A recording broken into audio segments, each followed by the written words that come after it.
बिस्मिल्लाहिर्रहमानिर्रहीम। अस्सलाम वालेकुम फ्रेंड्स, मैं हूं मुबशर एक नई वीडियो के साथ। जैसा कि मैंने आपको बताया था कि मैं आपको अढ़ाई मरला मकान के मटेरियल का पूरा ब्रेकअप दूंगा according to construction stage wise.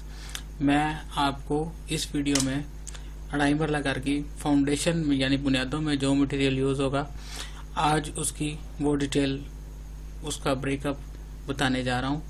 तो चलिए शुरू करते हैं। Number 1, anti termite chemical.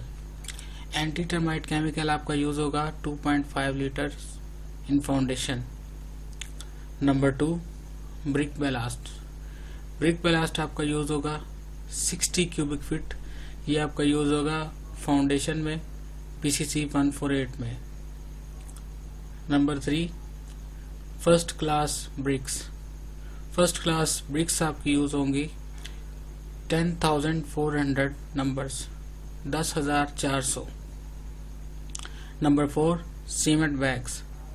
Cement आपका यूज होगा total 42 bags in foundation. Number 5, fine sand या लोकल सैंड। ये आपकी यूज होगी 245 क्यूबिक फीट, 245 क्यूबिक फीट आपकी रेत यूज होगी। नंबर 6, क्रश बजरी। क्रश आपकी यूज होगी 15 cubic feet. I hope that you will like my video and subscribe my channel. शुक्रिया एंड अल्लाह हाफिज।